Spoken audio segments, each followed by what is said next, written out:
gray convertible. Yes, madam.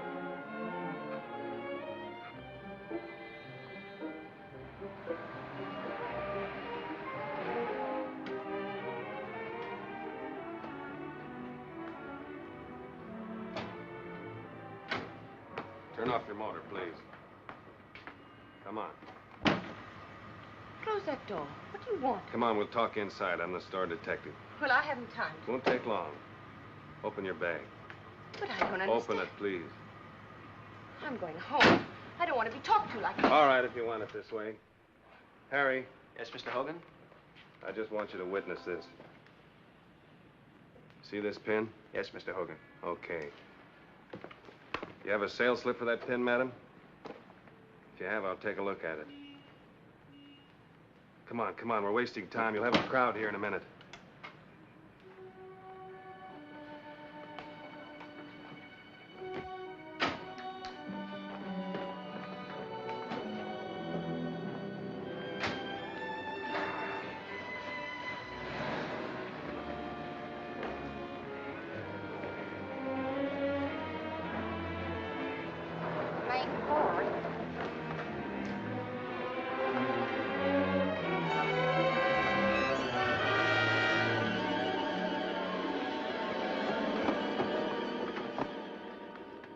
Probably just faking.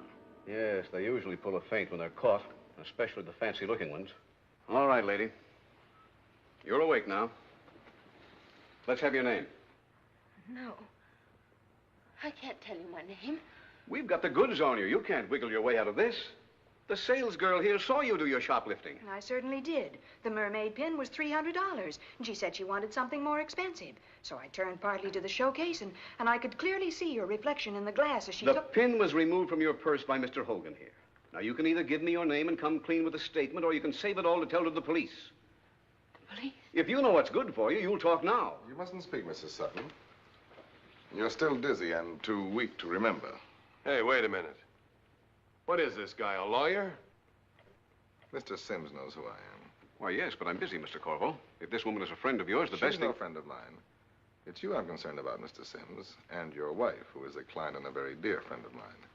I don't think she'd like all the trouble you're making for yourself. Why, you don't have to worry about me, Mr. Corvo. I'm in no trouble, I assure you. Not yet. But you're starting one of the biggest publicity messes any store ever got into. This woman whom you're badgering is Mrs. William Sutton, the wife of the distinguished psychoanalyst. Treating her like a common thief will bring more discredit on you and your store than on her. Miss Wilson, will you see if Mrs. William Sutton has an account with us? Yes, Mr. Sims. I'm sure she has. You know, your job as manager is to protect your clients as well as your store from scandal. I don't need any advice about my job, Mr. Corvo. You'll think a little differently when you see your name splashed across the front pages as the man who hounded a proud, sick woman into a nervous breakdown. Oh, she's sick now. You know she is. You've had experience. A woman as wealthy and civilized as Mrs. Sutton isn't a thief. But the pin was in her purse. It wasn't the thief who put it there. I see. You mean she's suffering from kleptomania. Dr. and Mrs. William Sutton have had a charge account with us for 5 years. I see. Yes, I see. What you see is that Mrs. Sutton is wealthy enough to buy a dozen such pins. Oh, now, look, Mr. Corvo, I don't want any trouble. Exactly it just what I happens. thought. However, we'll have to make a record of this matter and keep it on file, even if we don't report it to the authorities. Thank you very much, Mr. Sims. Oh, and I suggested you add the cost of the pin to Mrs. Sutton's bill, which will solve the immediate problem to everybody's advantage. It's now legally yours, Mrs. Sutton. You've bought it, paid for it, and are free to wear it without agitating the police.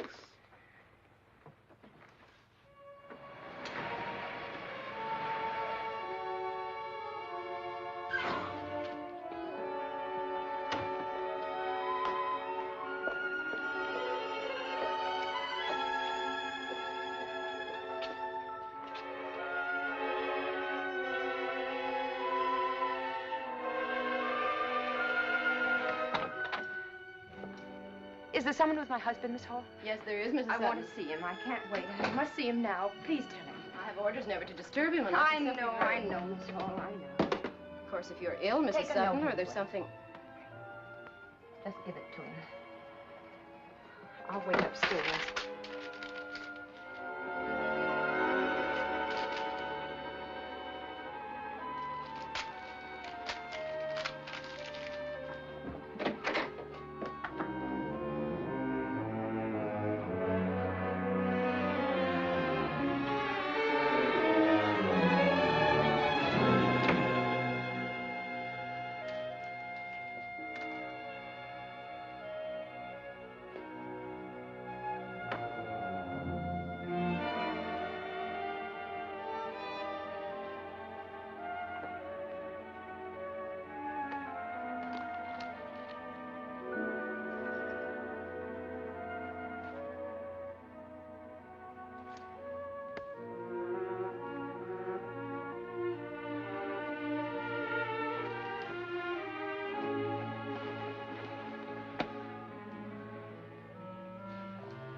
Anne, you all right? Hello, darling. What's wrong, dear? Nothing, darling. Thanks. Nothing. You look terribly handsome in the middle of the day before all your chattering patients have worn you out. Miss Hall told me you came in very disturbed. She said you insisted violently that that's so silly, violently. Darling, I just stopped to ask her if you were busy. I wondered if you wanted to go to the concert tonight. It's Hypnotist. You haven't heard any real music for such a long time. I thought it might relax you. Hall must be losing her grip on reality. I guess she's so used to my poor patients that everything sounds like hysteria to her. I'd like to skip the concert if you don't mind too much. I want to do some writing tonight. Of course not, darling. Thanks. And I'm terribly sorry you had to leave a patient like this for no reason. There's no harm done. He won't miss me. It's that young veteran I told you about. The one who won't talk? Mm-hmm. After 2 weeks, he still comes in every day. Sits down, can't talk. But why does he come to you if he won't let you help him? Oh, he will eventually. It's just that it's difficult to begin unloading fears and secrets and guilts. Poor fellow, the war was an easier conflict than the one he's in now. Oh, Bill. Struggling all day with those sick people and their wretched complexes. How you must hate them. I don't hate them, darling. I'm trying to help them. They're my job. They No, need me. your job is using your brain and finishing your book. You said so yourself. They interfere. Stop worrying about me as a frustrated genius. I'm not. I'm a busy doctor and a happy husband, an enviable combination. I wouldn't trade it for a dozen books. Oh, Bill, you're wonderful. You've always been so very wonderful to me. I just wish that... Wish what? That I could help you. If I were only brighter and you could talk to me about your scientific problems. Just stay as you are. As you've always been, healthy and adorable.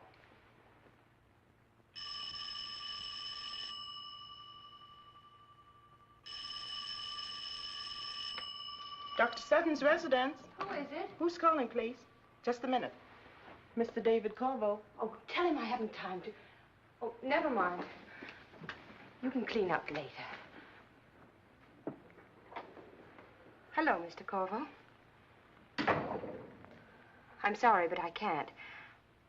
I'm busy today. Mr. Corvo, it's utterly impossible. I have a luncheon engagement.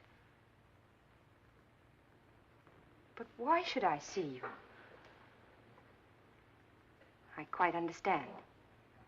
Of course, if you insist. Yes. Yes, I'll be there. 1 o'clock.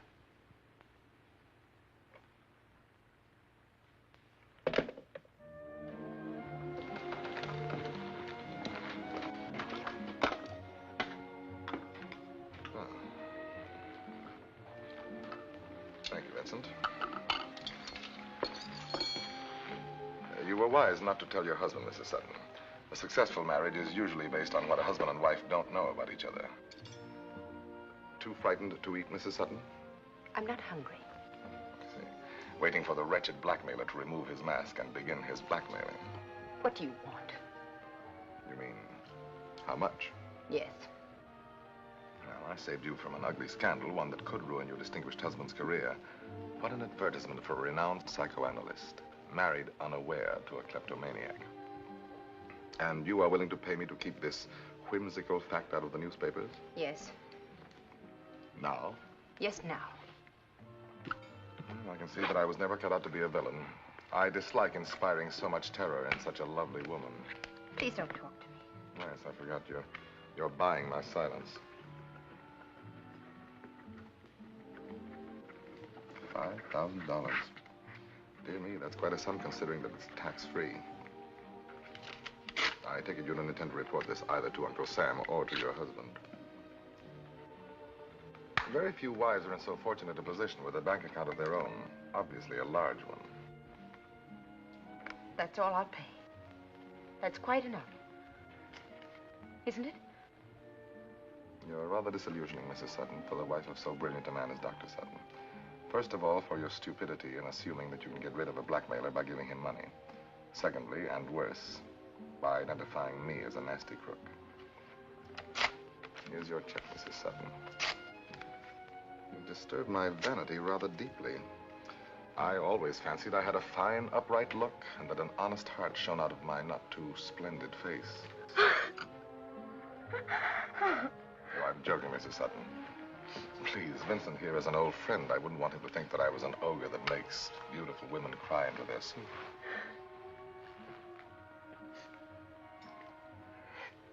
That's better. Thank you. And now, may I tell you why I insisted on meeting you? I had something to give you that I was sure would make you feel better about yesterday. I persuaded the manager, Mr. Sims, to give me the Mrs. William Sutton shoplifting report from the store files. Here it is. If you will tear it up, there will no longer be a record of yesterday's episode on file anywhere. I feel like such a fool. How can I ever thank you? Do you know Tina Cosgrove? Not very well. I've been to some of her parties. She's giving one for me Tuesday afternoon. For you? Then you must be a celebrity. In Tina's eyes, anybody who attends 3 of her parties automatically becomes a celebrity. I made the grade last month. Tina, darling. What a wonderful party. Everybody's here. I adore people famous enough to know me. How magnificent, Tina.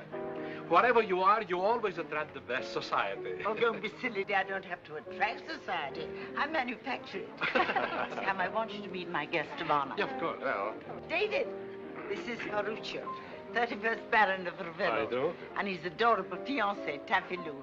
I'm responsible for bringing them together. You're in the movies, Mr. Corvo.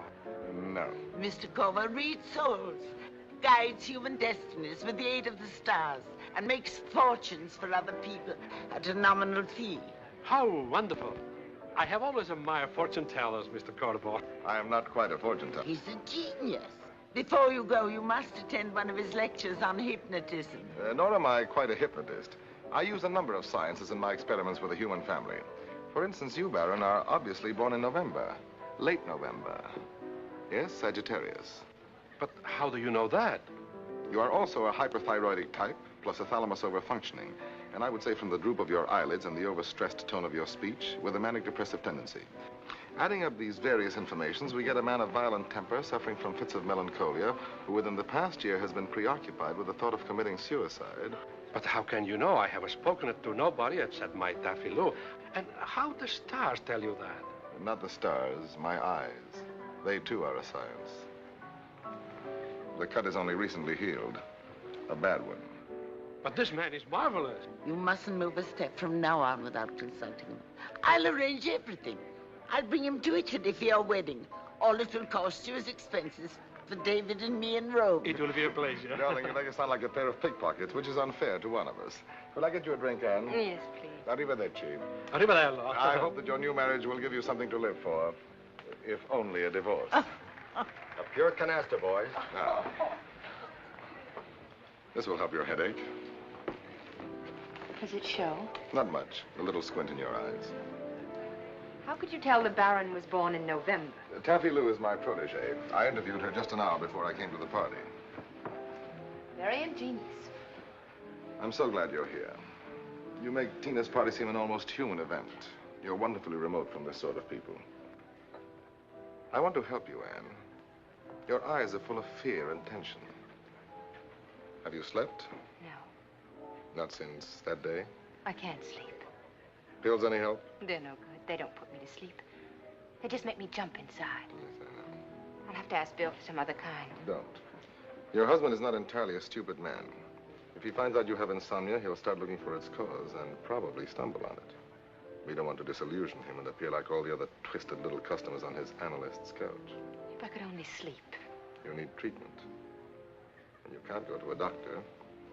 Your husband would hear it at the first psychoanalytical cafe class he attended. So perhaps you will swallow your prejudice against a humble astrologer whose only medical diploma is the gratitude of his patients. Thank you. But I can't possibly become a patient of yours. You are already. The fact that I know of your kleptomania, the fact that I know that your mind is sick and threatening to get out of hand, gives me a medical position in your life, doesn't it? Yes, I suppose it does. You're relaxed with me. You don't have to exhaust yourself trying to seem normal. The serene and devoted wife who doesn't dare upset her busy husband. Your soul can undress in front of me. That means that your cure is already beginning. I can make you sleep. Every night. 9 hours of peaceful, happy sleep. How? Trust me. Look at me. There are no thoughts in your mind, no fears. Trust me. I can help you. Don't think of anything. Forget. There is nothing to remember. Just close your eyes and forget. Forget. Forget.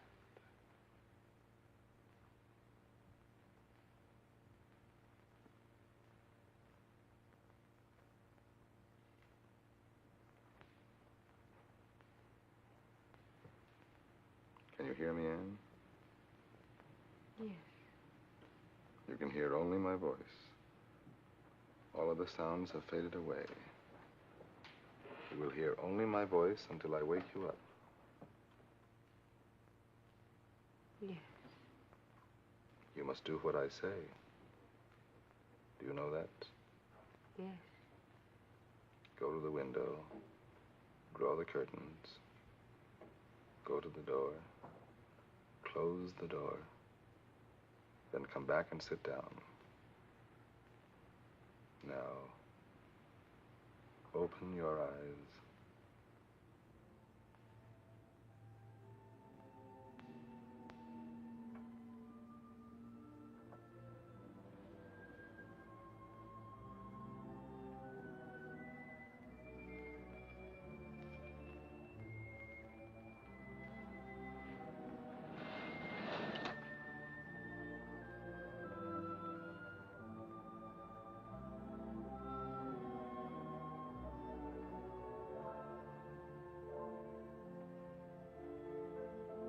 Close the door.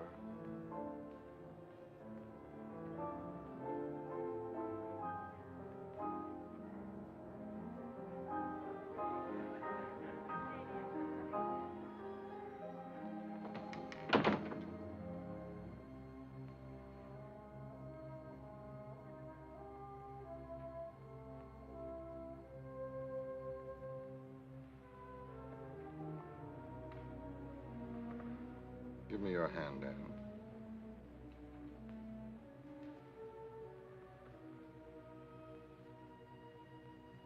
Put your hand in mine, Anne. Hold my hand.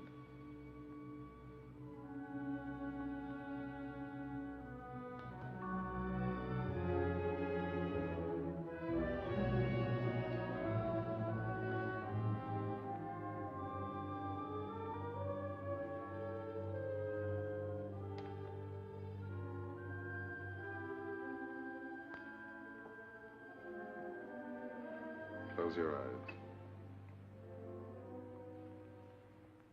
I'm going to leave an order in your mind that you will obey later. Yes. Tonight at 11 o'clock, you will go to sleep. I will go to sleep. You will fall asleep at 11 o'clock tonight, and you will sleep for 9 hours. I will sleep for 9 hours. You will remember nothing that has happened here. Nothing. You will wake up slowly and pleasantly. Wake up now.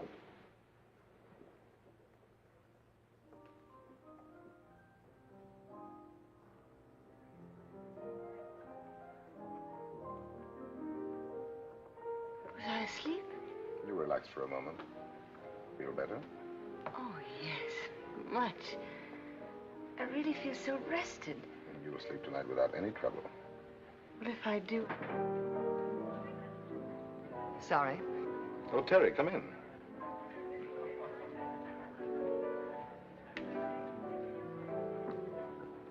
Well, who was that?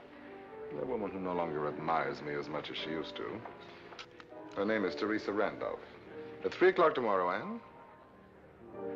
What about 3 o'clock tomorrow? I'll expect you then at my apartment. Your apartment? You give that simple word a wealth of sinister meaning that almost brings the Victorian era back into existence. I work at my hotel. I find it more convenient and less expensive. I'm sorry. 3 o'clock tomorrow? Yes, I'll be there. Good. Look, the 31st Baron of Ravello looks as if he may escape with all his palaces in your absence.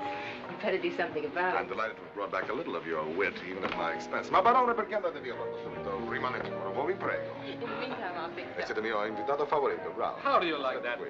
He speaks Italian, too. Excuse me. Poor girl, simply out of her mind.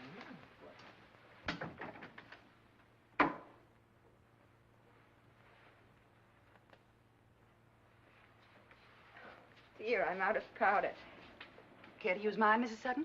Thank you. It's a bit dark. I like that shade. Yes, it keeps one from looking like a corpse in the sunlight.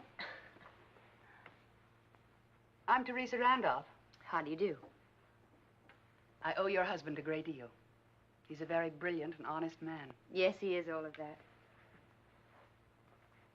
Have you known David Corvo long, Mrs. Sutton? Not very. I have. Of course, it's none of my business, my dear. I belong to no Wives Protective Association. What do you mean? I mean only to be helpful. I'd like to warn you about David. Warn me? Aren't you being rather presumptuous, Mrs. Randolph? You have no reason to be jealous of me. I'm old enough to be your mother. Jealous? He's after your money, Mrs. Sutton. And he'll get it. He'll keep after you till he has what he wants. He never stops. He's lived off women all of his life. That's contemptible. I won't listen to you. I forbid you ever to talk to me like this about David Corvo. I warn you, I'll stand for it. Girls battling over dear David in my bedroom. It's the most dramatic thing that ever happened in it.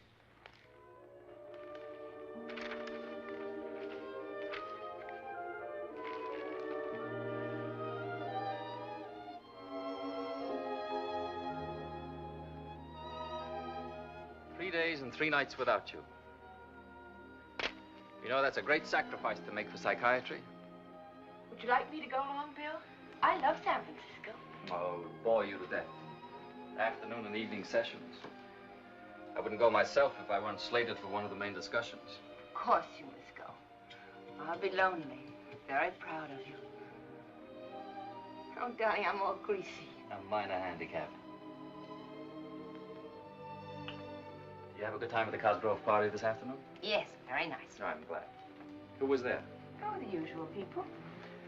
You know, the greatest kick I get when we go to a party together is when people stare at you and say, "Who is that lovely girl?" Why, that's Dr. Sutton's wife. She's very devoted to him. My head swells up like a balloon. Thanks, darling. Oh, I'm terribly sleepy. What time is it? Just 11. I'm sorry, but I've got to sleep. I'll put out the light in just a minute. Well, my sleeping beauty. Take off your robe and slippers. Hey.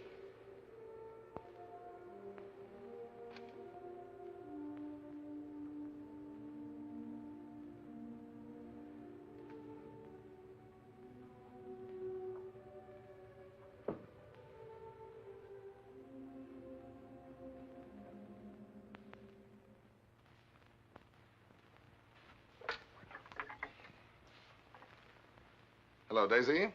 I'm expecting a visitor, Mrs. Sutton. Will you tell the desk to send her right up? And don't put through any calls until I let you know. Thank you.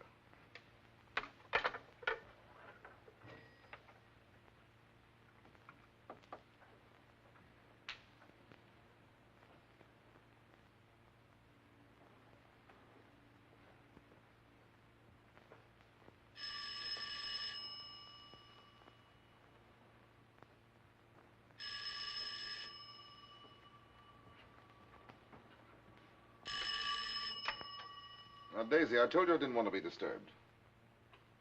Palm Springs. All right, put it through. Oh, Terry, I was wondering who could be in Palm Springs on a Wednesday. No, I told you I'd have the money for you by the 1st. You're not going to get a chance to exercise your new martyr complex and ruin both of us. You're going to pay every dollar you owe to your loving daughter and live on as an honest woman. My dear old ex-adored, I don't think it's any of your stupid business just where I get the money or how. It's granted I'm an oily rascal. Yes, I agree. A liar, a swindler, and what was that last one? Oh, yes, without a trace of human conscience. Very good. You're in top form today, Terry. Almost makes me lonesome for your faded charms. No, I won't have it for you tomorrow. I told you it would take at least another week. Oh, and watch yourself, my dear. Mars and the minor planets are entering your 7th house until the 21st. That may mean serious trouble for you unless you're very careful. Have fun.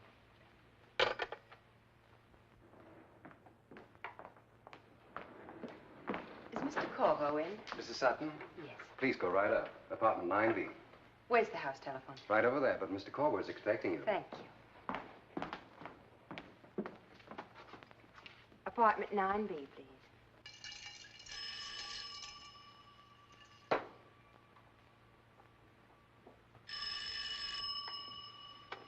Hello? Oh, my dear Anne, where are you? Well, you're very prompt. That's always a virtue in a patient. Please come up, 9B. What? My dear Anne, you're being utterly absurd. I always see my patients in my apartment. Well, it's my office. Very well, I bow to your abysmal scruples.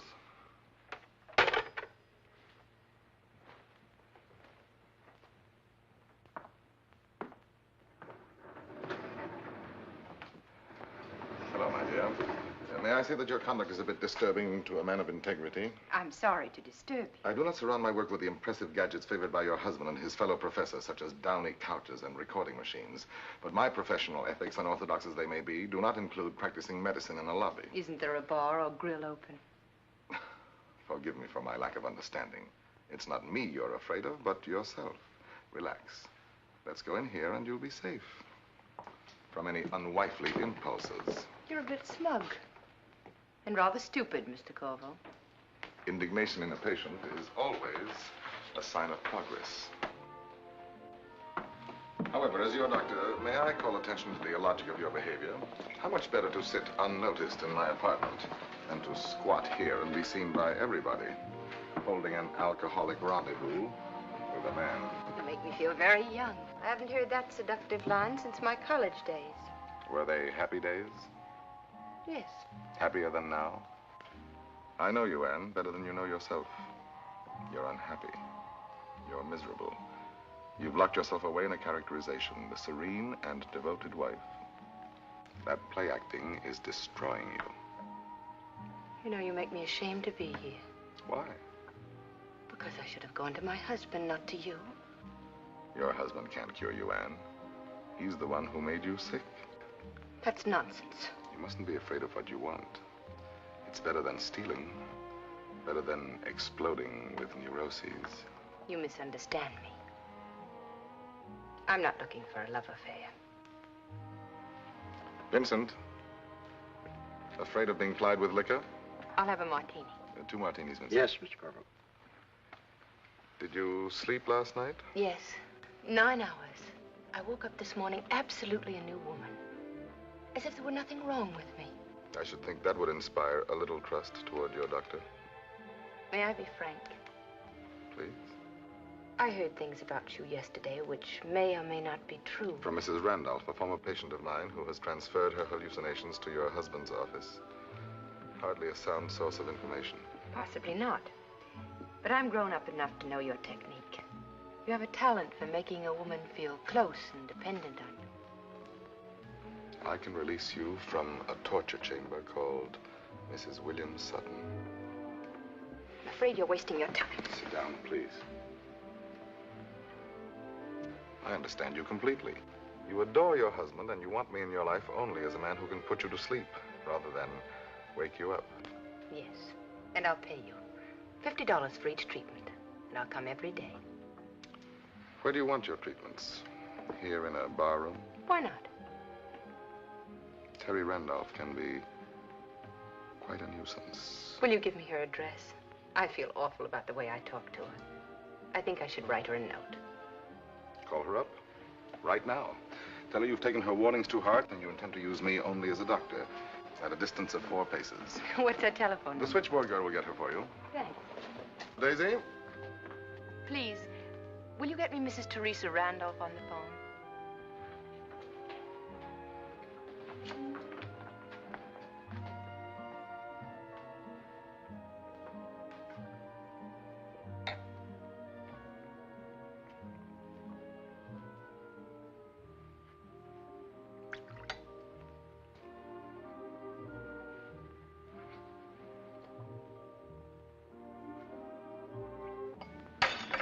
Vincent.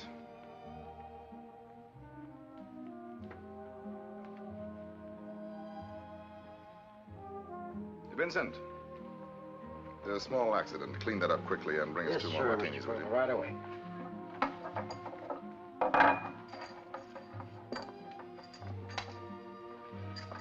Hurry it up, will you, Vincent? Yes, sir. Mrs. Randolph doesn't answer. Shall I try again later? Yes, please. I'll be in the bar with Mr. Corver. Well? She wasn't home. Oh, too bad. Finish your drink. Relax, and we'll begin our treatment.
Give me that.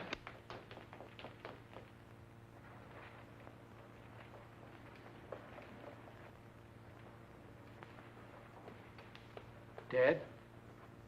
Yeah. Turn off the burglar alarm. I'll call the police.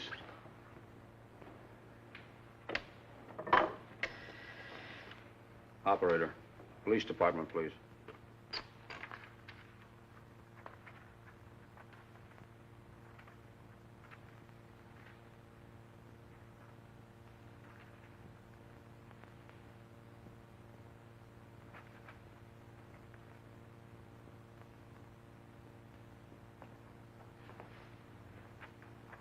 This is your statement, Mrs. Sutton. If there's anything you don't agree with, please mention it.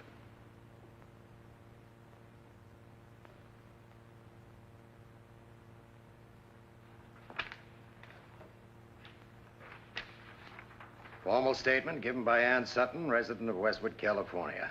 Witnessed by Lieutenant James Colton, Sergeant Robert Jeffries, and Dr. Peter DeVal, psychiatrist, the Los Angeles Police Station, City Hall, 11:20 p.m., June 3rd, 1949. Question. What is your name, please? Answer, Mrs. William Sutton. Question. Where do you live? Answer, 725 Willow Drive. Question. What time did you leave your house this evening? Answer, I don't remember. Question. Now, will you tell us why you went to Mrs. Teresa Randolph's house? Answer, I don't know. Now, Mrs. Sutton, will you please tell us how did you get into the house? That is, the home of Mrs. Randolph. Answer, I don't remember. Question. Do you know that Mrs. Randolph was strangled to death between the hours of 9 and 10 o'clock tonight? Answer, yes, I know. Do you admit, Mrs. Sutton, that the scarf found around Mrs. Randolph's neck, now displayed before you, is yours? Answer, yes, it is my scarf. Question. This pin with the clasp broken was found on the floor near the murdered body. Did you drop it while you were strangling Teresa Randolph? Answer, I don't know. Question. Had you any reason for hating Mrs. Randolph? Answer, yes. That's not true. I didn't hate her. But you said you did. I heard you. I couldn't have. I don't remember going there, I tell you. I couldn't have done it. I couldn't.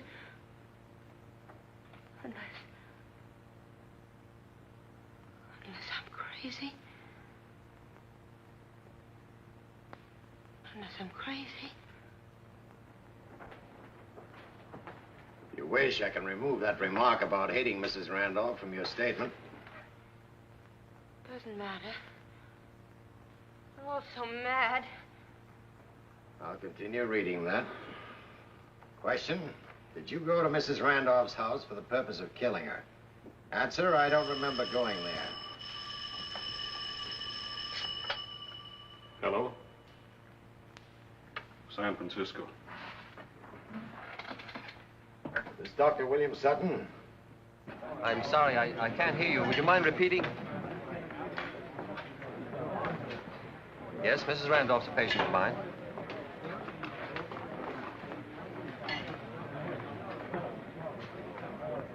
What? You can make the 2 o'clock plane, Doctor. I'd appreciate it if you'd come right to my office at City Hall. He'll be here pretty soon. You didn't have to tell him like that over the telephone. He'll think... What'll he think, Mrs. Sutton? that I did it. That I killed her. You wish to state now that you didn't, Mrs. Sutton? I don't know. I don't know what happened. I can't remember anything. I'm dreaming all this. What do you say, Doc? Can she follow? Yes, I think so. Shock is wearing off. There's just a little more, Mrs. Sutton. Question, is there anything more you wish to add to this statement, Mrs. Sutton? Answer, no. Question, you admit that this statement was given by you of your own free will, voluntarily. No promise of immunity or threats of violence were used on you. And after it's reduced to writing, you're ready to sign it. Answer, I'll sign it. Finished 11:43 p.m. Here you are, Mrs. Sutton. Bottom of the page, please.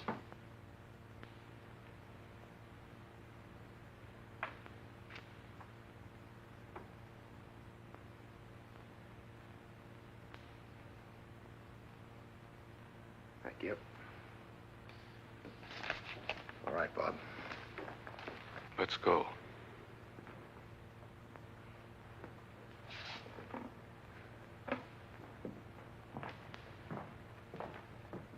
I don't care what she signed. She's not guilty of murder. I put it in the open, Doctor, because I'd like to ask you some questions that might clear things up for both of us. Did your wife ever talk to you about David Corvo? What's David Corvo got to do with her? Dr. Sutton, I know this is tough for you, but you're entitled to know all the facts. Your wife was tied up with David Corvo kind of intimately.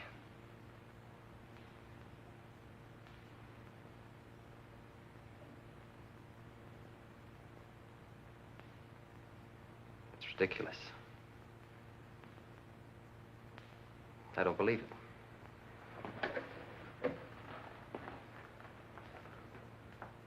I refuse to listen to that kind of talk about my wife. I'd listen if I were you. It's part of the case against her. You can't tell me my wife and David... Sorry, Doctor, to rub it in, but we have witnesses to their relation. The staff at Corvo's hotel.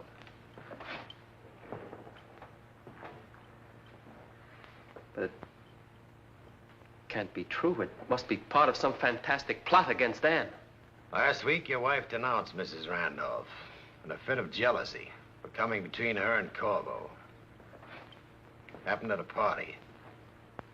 Your wife paid daily visits to Corvo's hotel for a week before the murder. She sat drinking with him in the bar room. She quarreled with him there one day, broke a glass, then rushed out to telephone Mrs. Randolph.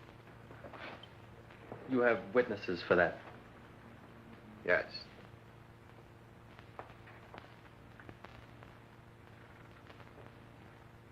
When can I talk to my wife?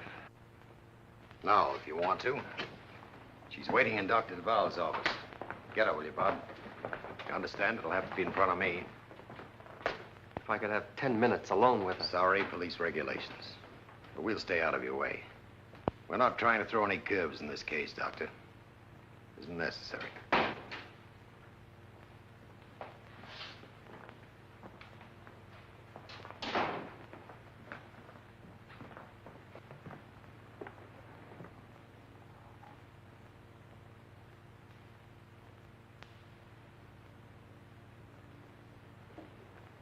Please, don't cry.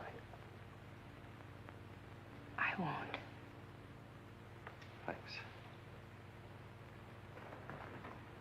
Sit down, Anne. I think I ought to explain, Doctor, that anything your wife says in answer to your questions may be used against her. We understand.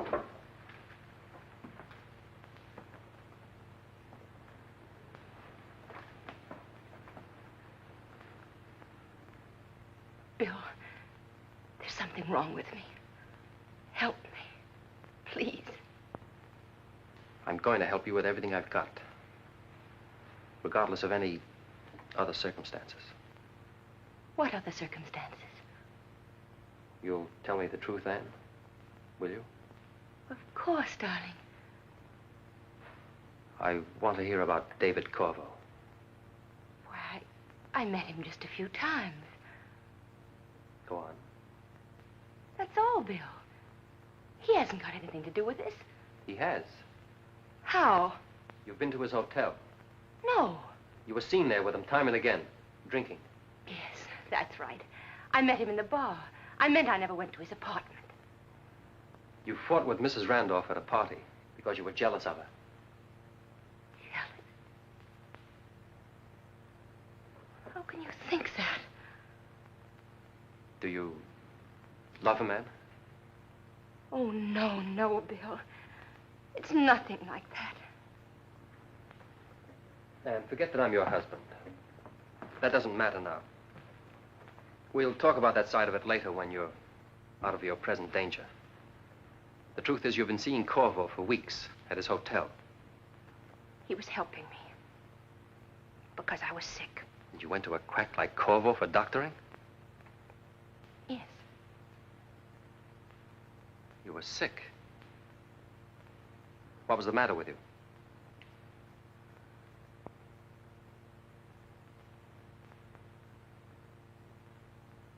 man? How did it start? How did you meet him? You wanted to tell me? Tell me. I'm mixed up, Bill. What are you asking me? How did you meet David Corvo?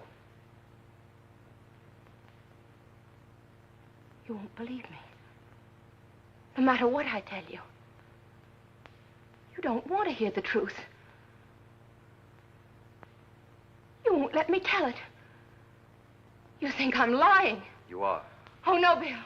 Does this cheap parasite mean this much to you that you're He willing to means wreck nothing. everything to cover up for him? Cover up for him? How? You saw him there. You saw him kill her. You're trying to protect him. Oh, no, no, Bill. I didn't see him. You don't believe me.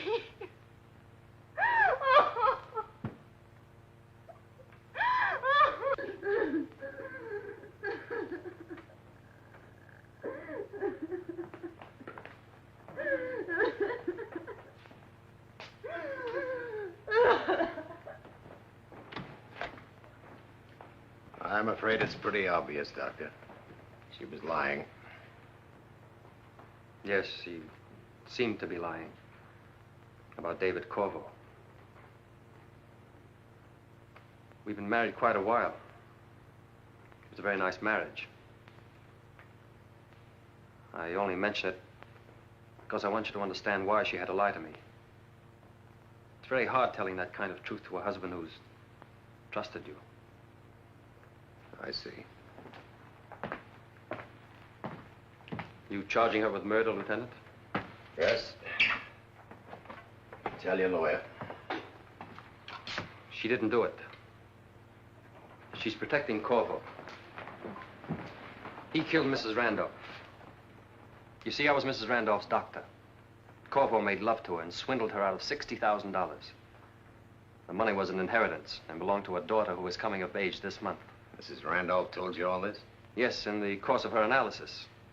You can hear the recordings yourself if you'll come down with me to my office. Lieutenant Colton. Yes? Who'd you ask? Get a hold of the manager. Maybe he'll know where he is. That was a report on Corvo. He's not at his hotel. You let him get away. He escaped. Take it easy, Doctor. If you have any facts, I'll be glad to hear them. But he's gotten away, I tell you. Facts, Doctor. You say that Corvo and Mrs. Randolph together stole $60,000 of her daughter's money. Yes. I advised Mrs. Randolph to tell her daughter the truth. And to take David Corvo into court and face the whole rotten mess is the only way she could keep her health. She agreed. She saw Corvo and gave him a week to return the money before taking action. He beat her up and threatened to kill her. But she was determined to go through with it. She was going to notify her daughter and a lawyer on Monday. Corvo killed her to keep from going to jail as a swindler. Hold it a minute. Sounds pretty solid to me. Lieutenant Colton? You have, eh? Where is he? What? Okay, get over there. I'll be right with you.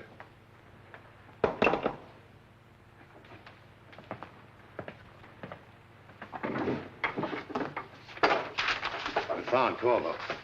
You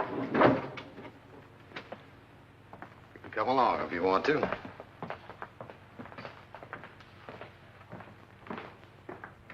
In here, Lieutenant.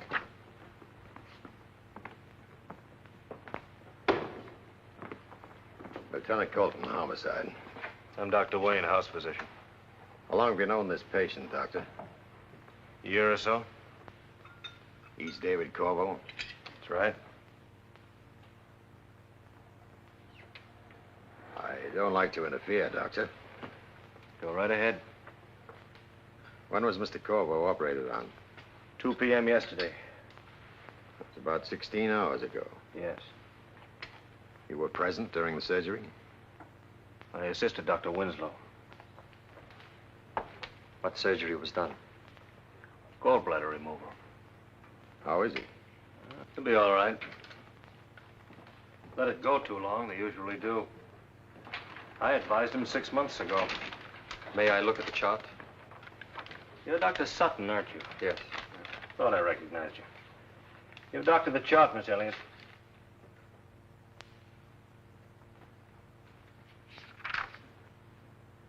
fever's up. This indicates an infection. Yes, went up at night. Had to do a lot of sewing inside. It may be a stitch infection. Penicillin ought to bring that temperature down. A few hours. What's he getting? Saline solution intravenous. He's kind of weak, lost a lot of blood. Can't take food or water for 2 days. Just wet his lips a bit, Miss Carroll. Yes, Doctor. Might I ask the reason for these questions, Lieutenant? We're checking on Mr. Corvo's whereabouts. When? Between 9 and 10 o'clock last night. Guess you found out. Yes, guess we did. Thanks for the cooperation, Doctor. Glad to be of any help.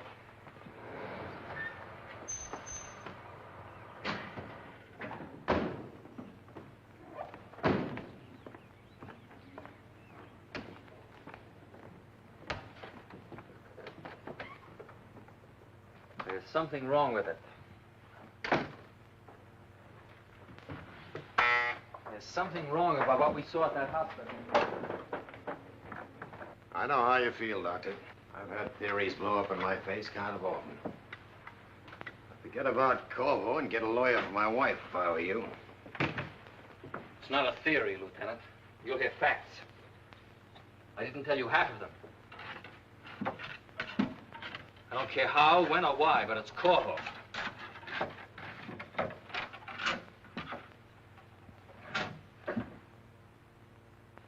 I put them in here myself. Miss Hall. Miss Hall, where are the Randolph recordings? I don't know, Doctor. You put them away yourself. The day you left for San Francisco. Yes, that's right. But they're not in here. Anybody besides you know the combination? Miss Hall and my wife. Your wife? Yes, she keeps her jewels in here. Did you open the safe while I was gone, Miss Hall? No, Doctor, I did not. How long have you worked for Dr. Sutton, Miss Hall? 6 years. Oh, she couldn't have taken them, I know it. Try to remember. It's important. Did you move them? No, Doctor. Did you ever hear what was on those recordings? No, I never heard any of the recordings. Dr. Sutton ever tell you what was on them? No, Doctor never discusses his patients with me. You think I made it up? You think there are no recordings? I'm not lying, Lieutenant. You've got to believe me.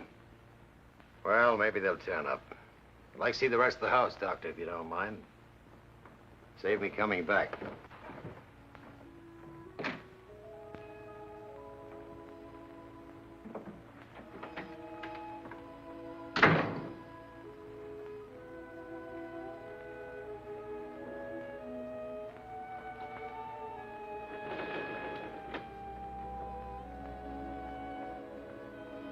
It's your wife's handwriting, Doctor? Yes. Did you say that was meant for you? I don't know. I'll take it along.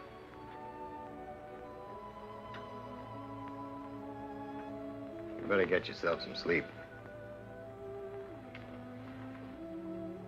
I'll give you a ring if I turn up anything new. I'm Martin Avery, Dr. Sutton's lawyer. Lieutenant Colton.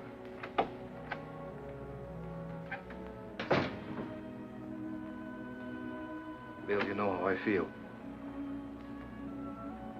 Anne is like a sister to me. I've just seen her. I'm your friend as well as your lawyer, Bill. Situation may change, but right now, well, it's bad, Bill, very bad. There's no use beating around the bush. Anne is not responsible. That's our only and best defense, insanity. The man Corvo drove her crazy. We can prove this, both medically and legally. Bill, I know what a shock it must be to have found out this thing about Anne. Yes, it's a shock if it's true. I'm afraid it is, Bill. Of course, there's several angles to it. She may not be guilty of the actual murder. She may have seen Corvo do the thing and is trying to protect him. Not much difference. Or she may have been taking treatments from the man. The fellow's a hypnotist among his other shady practices. He may have hypnotized her, given her a suggestion to kill the woman. Can't make anyone act under hypnosis contrary to their strong religious or moral convictions. Unless she was jealous of the woman and hated her. And he used that. Yes, if she were jealous. Meaning she loved him.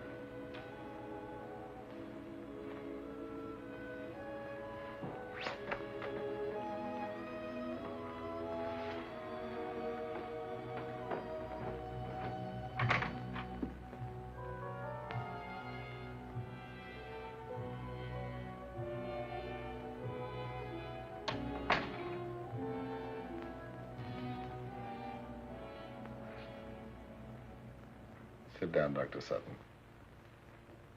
I'll try not to doze off if you want to talk to me, Dr. Sutton. My fever's down, back to 101, I think. I'd give a lot for a sip of water.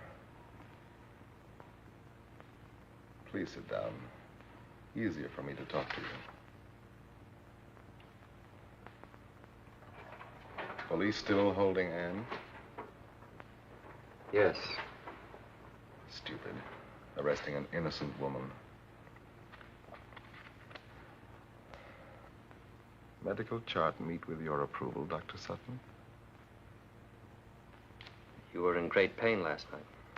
The notation of an oversensitive nurse. A few spasms. Does Anne know I'm here? I don't know. I meant to call her this morning until I read the papers. Rather, the nurse read them to me. My eyes aren't focusing yet. Typical police bungling the whole thing. Anne isn't guilty. What makes you certain? The motive, jealousy. Completely stupid. Anne wasn't jealous. Just a few days ago in my apartment, we discussed Terry Randolph thoroughly. My wife was never in your apartment. If you insist. What was said by you and my wife about Mrs. Randolph? Wherever it was said.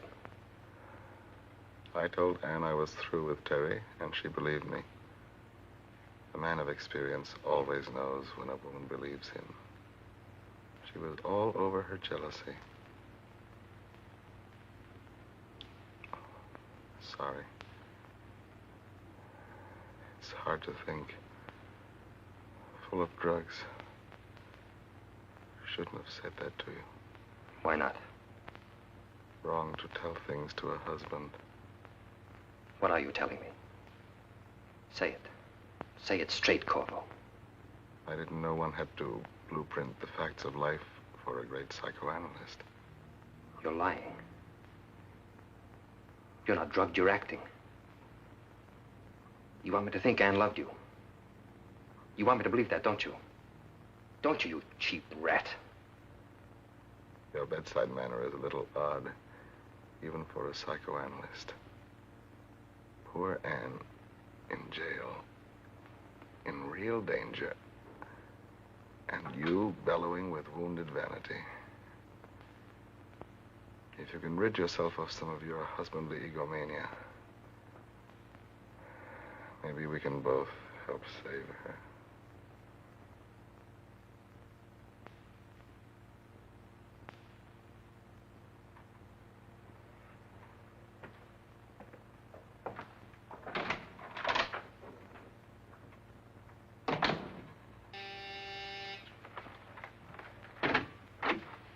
What do you want?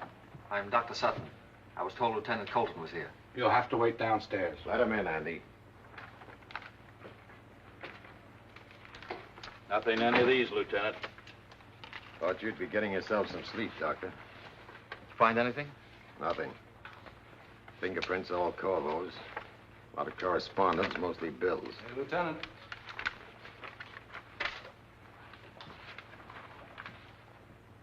Finally got a bite, Lieutenant.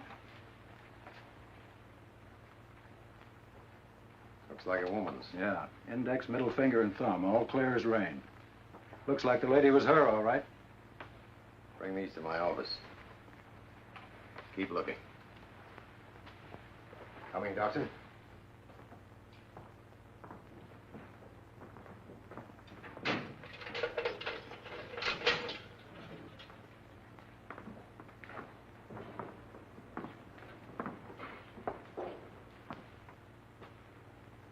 Hello, Anne.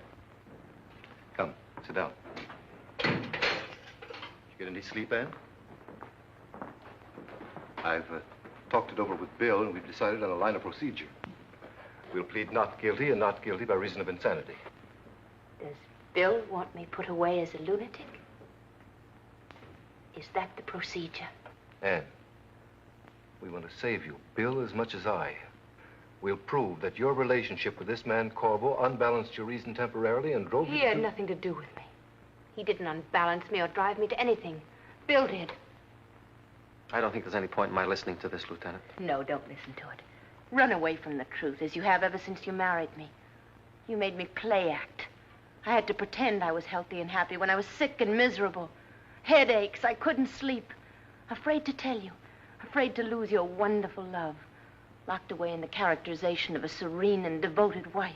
I imagine that's Mr. Corvo's diagnosis. Yes, and he helped me sleep. By making love to you. I was never alone with him. You didn't visit his apartment? No, never. I refused. He asked me, but I didn't trust him. Why do you keep sticking to this story? And for your own sake, stop lying. I'm telling the truth. No, you're not. I've talked to him. I've been to his apartment. You were there. There's proof. You can't sit there and deny a love affair that's known to everyone. To the police, to me, to 100 witnesses.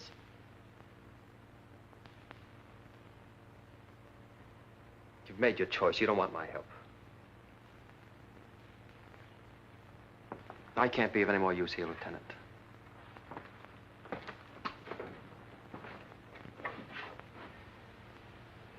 I'm sorry, Anne.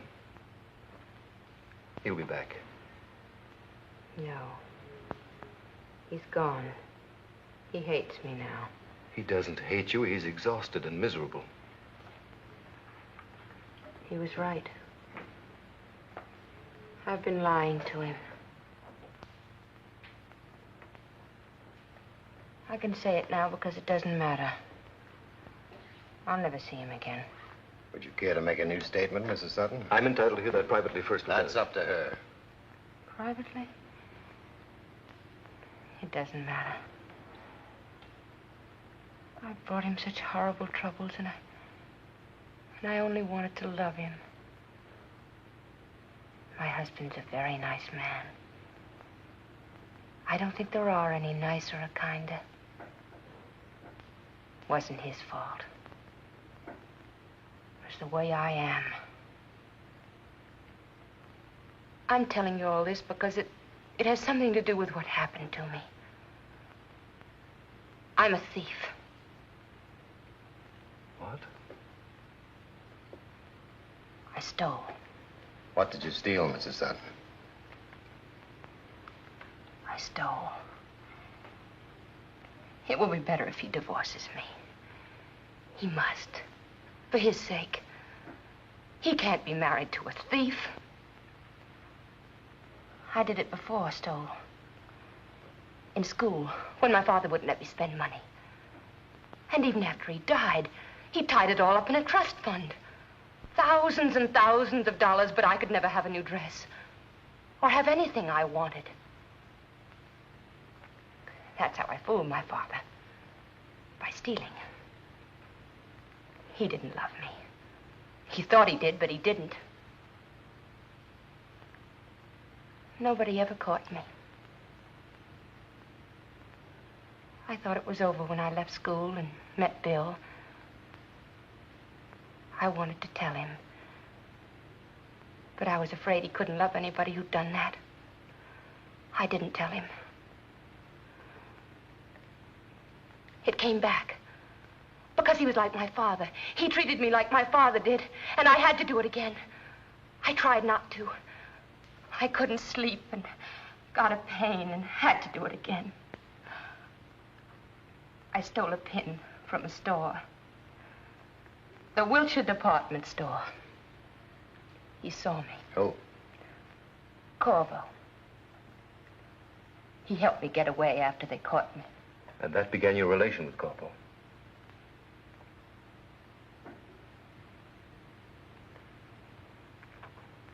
I've told it. Is there anything you wish to add, Mrs. Sutton?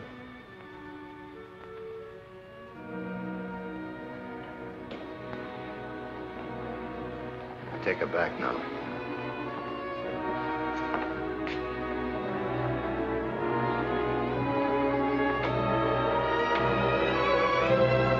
Well, Doc? I don't know. She may be telling the truth. Or she may be laying a foundation for an insanity plea. She's telling the truth. And that gives us our first link in Corvo's hold over her. Blackmail. Quite a peculiar customer, this Corvo.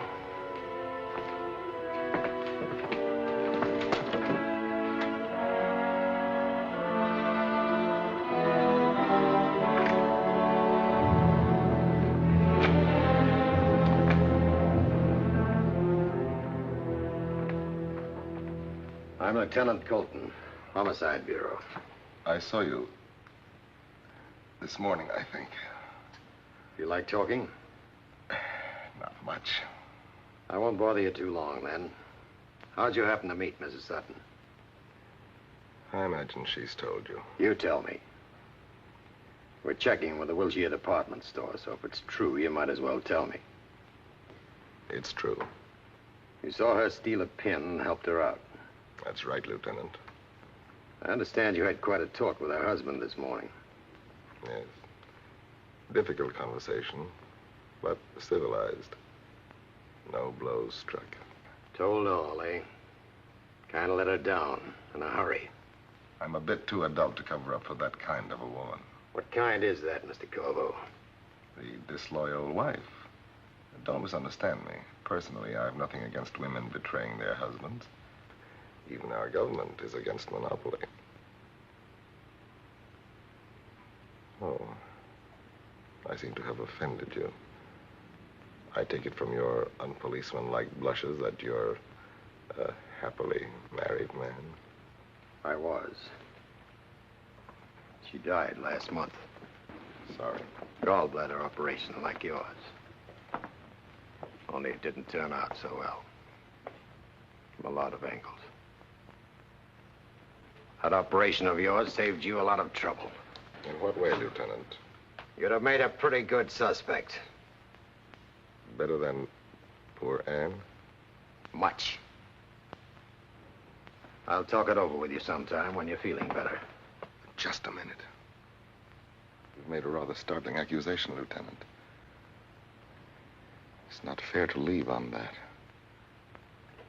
Well, we hear you extorted $60,000 from Mrs. Randolph. She was threatening to pull you into court to get it back. You beat up Mrs. Randolph. Threatened to kill her if she exposed you as a trimmer. She died just in time for you to miss that. May I ask who is responsible for these rather stupid rumors? Dr. Sutton. The husband of a woman who seems to be guilty of murder? At least, according to the police. Maybe he has evidence. You mean the recordings of Mrs. Randolph's analysis by Dr. Sutton? You know about that? Well, it's one of the latest wrinkles in psychiatry. Wiretapping the subconscious. The babblings of an elderly siren being treated for mental disorders are hardly evidence. Even for a third degree, Lieutenant. That's why you're here. You've been listening to Mrs. Randolph accusing me from beyond the grave. Why not let me hear the recordings, Lieutenant? I think I'm entitled to know what else is in them, Lieutenant. I have a certain standing that might well be ruined, but...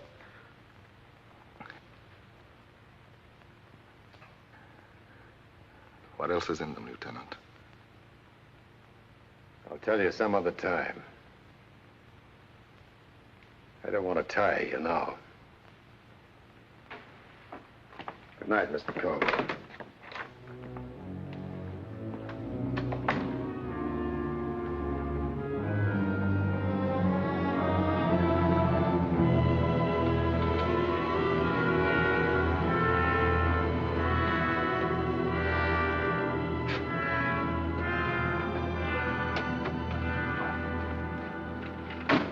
I had to see you, Lieutenant. They told me you'd gone home. I was going to town in for a while. I'd advise you to go home and do the same. Oh, but this is important. All right. Come on in.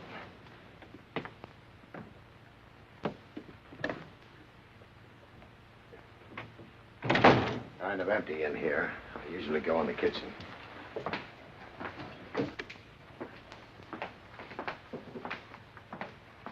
This afternoon, after I walked out on Anne, I began to think.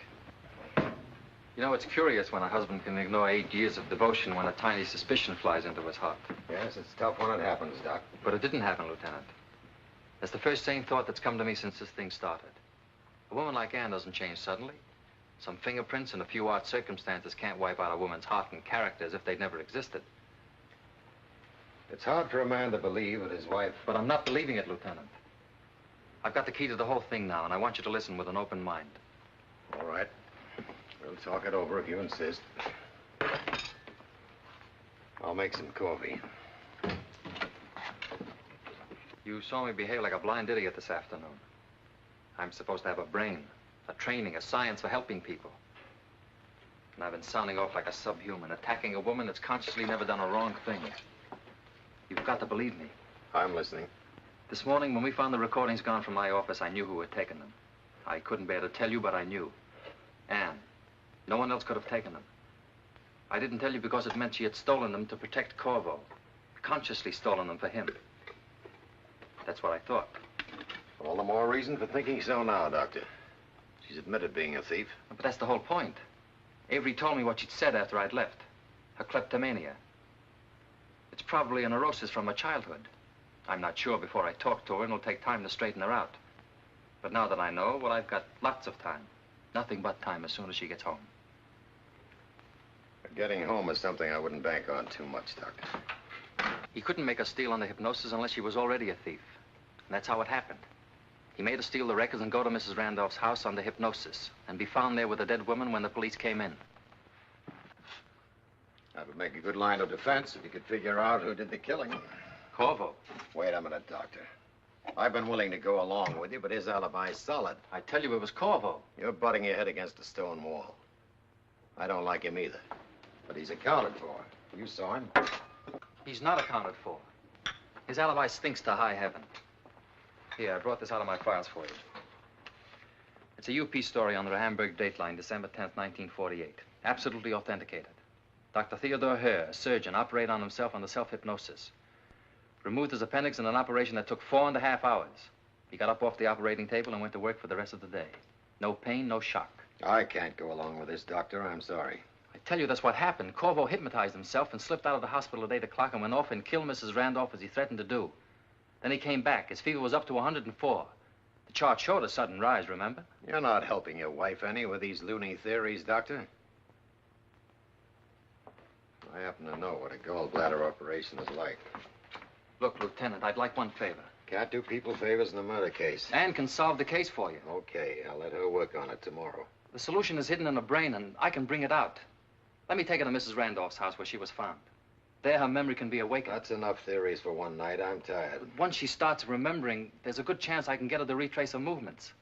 Tell us where she took the recordings. Tell us Corvo's orders given under hypnosis. It can be done, I tell you. Not by me. I have to do things my own way. Look, Lieutenant, this is a special case. My wife is... Doctor, there's nothing special about your wife any more than anybody else that gets mixed up in a murder case. I've given you all the breaks I can. It means nothing to you, what I've been saying. Not a thing. You won't take us there for 1 hour. No chance. I'm not going to make a fool of myself in this case. Listening to a punchy psychoanalyst.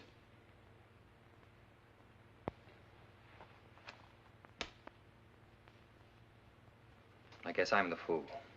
Twice in one day. I can't expect you to see Anne with my eyes. She's my wife, not yours. Sorry to have bothered you. See you tomorrow. Daisy tells me the police were here this morning. It's a shame to bother you when you're so sick. That's the way the police are. Always walk right in. I knew Mrs. Randolph rather well. Yes, the girls were saying... What were the girls saying? There's a big news story in the papers this afternoon about the police suspecting somebody besides Mrs. Sutton. Who? They don't give any names, but seems there are recordings of Mrs. Randolph's accusing somebody. They say these recordings would show who the real murderer was, no matter what alibi he has. And they're hunting all over town for them. Who's hunting? The police. They say that a new arrest will be made as soon as they find the recordings. There, I think you'll sleep tonight. In case you don't, Miss Carroll's on the floor. She has the pills. Tell her not to disturb me, please. Want your light out, Mr. Corvo? Yes, I just want to sleep.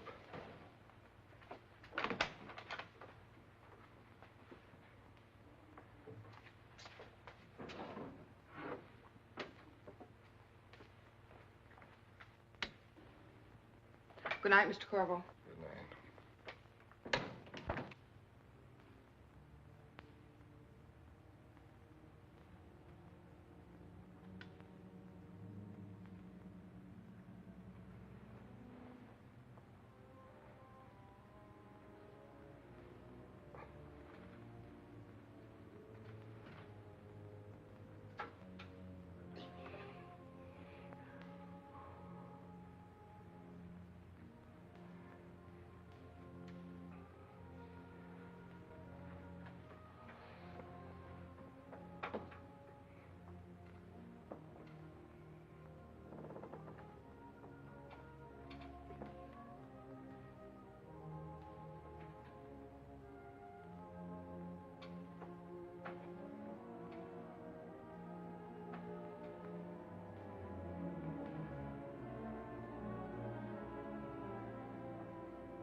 doesn't hurt.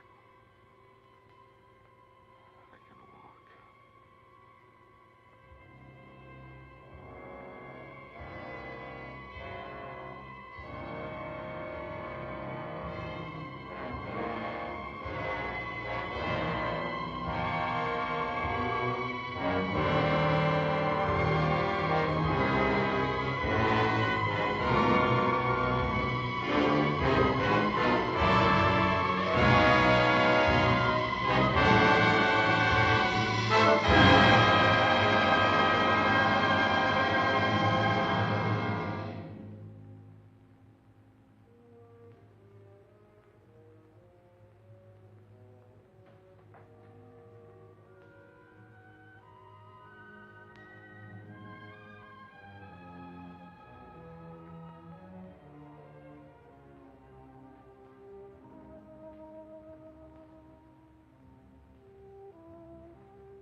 Colton talking. Who's this? Listen, Andy. Get Mrs. Sutton down to my office. I'll be there in 15 minutes. And what's Dr. Sutton's number? Analysis, Mrs. Teresa Randolph, 9th week, June 1st, 1949. I have so much to tell you, Dr. Sutton. I saw David. I'm glad you did. I faced him. He insisted on meeting me at the Green Star Motel. We used to meet there at the beginning. He thought... That's all right, Mrs. Randolph. I can imagine what he thought. He came in beaming, and he put his arms around me and started to make love to me. I said to him, "David, stop that. You're ridiculous." He kept trying to kiss me. I laughed at him. He stood pouting like an idiot. I felt strong, Doctor, and cleansed. I feel him out of my nerves, out of my skin.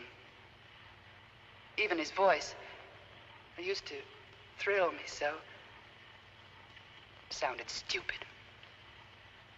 Did you tell him your plan? Yes, I told him. I told him that he had until Monday, not one day longer. And then I was writing my daughter's guardian the full story.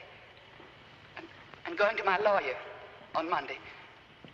And that I wasn't afraid to face what I'd done. Wouldn't you be more comfortable if you removed your hat, Mrs. Randolph? I can't. Why not?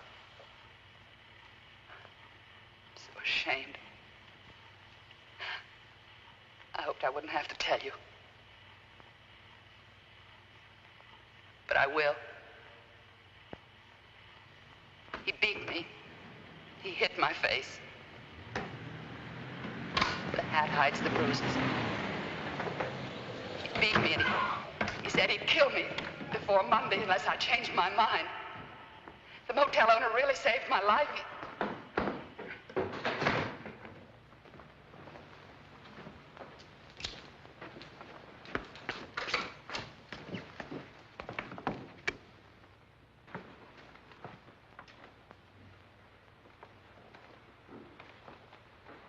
Bill,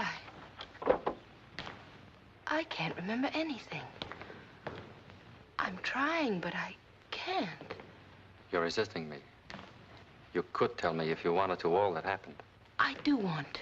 No. You've always had to hide the truth from me. Your mind does it by itself out of long habit. But you know the truth now. I'm not hiding anymore. I'm trying to remember. Anne. When did you first steal something? Please tell me. In school. Several times. When you married me, I insisted that you start with me as a poor doctor's wife. That you don't spend your own money. That brought back the neurosis. My acting like your father made you steal again. You hate me. You can't love a thief. You're not a thief. You're someone I've injured by being blind. And I'll cure you, Anne. It might take some time. But if you'll trust me now. Oh, I will. I love you. I don't like to interrupt, Doctor, but I'm here as a police officer, not a chaperone. Your wife can't remember. We might as well call it off. She'll remember. Anne, you don't have to hide anything from me. Ever again. There's something in my mind that's stopping me from... Corvo gave you an order to forget. He placed it in your mind while you were under hypnosis. You're obeying his order. Don't obey him anymore, Anne. Yes. I remember. The fireplace. The log fell. I put it back. You're right. He made me come here. I remember. He must have made me do things. Horrible things. He made you do nothing horrible. Darling, try to remember for me. I don't think it's going to work, Doctor. Yes. Wait. I remember. She was sitting here. Her head was hanging down. I touched her face. Before you came here, you went to my office. Do you remember that? Yes. I opened the safe. To take something out. The Randolph recordings. Where did you take them? I hid them. Where? I don't know. Yes, you do. Oh, Bill, I'm not lying. I'll never lie anymore to you. You'll never have to. I won't make you. I love you as you are. Bill, I put them away. Where? In a closet. In this house. When I came in, I remember I moved them from one hand to the other to open a door. Yes, that door. I put them in there. Bill, I'm frightened. You're tired. When we get home, we'll go away for a trip. Home? Nothing in here, Doctor. A lot of coats hanging, no sign of any records. They must be there. I put them on a shelf under the shelf paper. I know she's telling the truth. They must be there.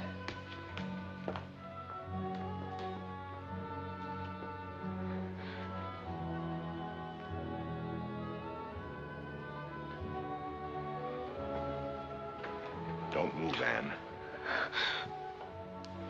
When they come back, tell them the records are upstairs in one of the upstairs bedrooms. I can get away if you do that. Otherwise, I shall have to shoot. Please believe what I'm saying. And don't rely on my sanity. Send them upstairs. If I get away, no one will be killed. And the records are not in the closet. I want you to try remembering again. Your wife looks tired, Doctor. We can come back tomorrow. Her memory's working now. It'll work just as well in the morning. Yes, tomorrow. You promised me an hour, Lieutenant. If she can't tell us anymore, we'll search the house. We can begin with this room. Oh, Bill, I remember now. What? Upstairs. You took the recordings upstairs? Yes, to a bedroom. Are you certain?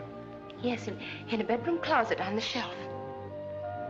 We'll have a look. Bill, I'm lying. I can't lie to you anymore, no matter what happens. They're not upstairs. Bill, he's here. He's hiding there. Corporal. Don't move your hand, Lieutenant. I'll shoot. Stand still. The records you're looking for are in a very natural place. On the phonograph. I found them somewhat amusing. I didn't see him after this. They'll entertain you, I hope, But he telephoned me. during my departure. He woke me up in the middle of the night. He said, I'm not pretending, Terry. I will kill you if you force me to. And nobody will ever know who did it. Don't move. Then he denounced you, Dr. You're Sutton. bleeding to death, Corbo. Look. He said he hated you. And that you were responsible for everything. Stay there. And I said yes. You'd better let us help you. Yes, Dr. Sutton has given me the Stand strength back. to live as a human being. You're too clever for this, Corvo. You know you can't get away. I've done many things too clever for you to understand. David Corvo. I've overlooked nothing. He's You'll evil never and make it. dangerous. I'm terrified. He'll I'm murder afraid me. you're right. Nobody'll ever know. He'll never pay. Tonight I was a bit stupid.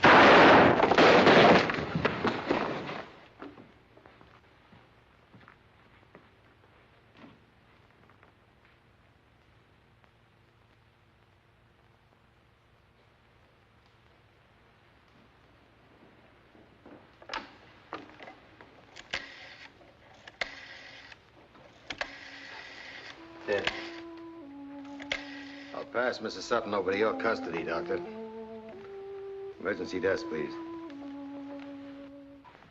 Nice to have a wife come home to you.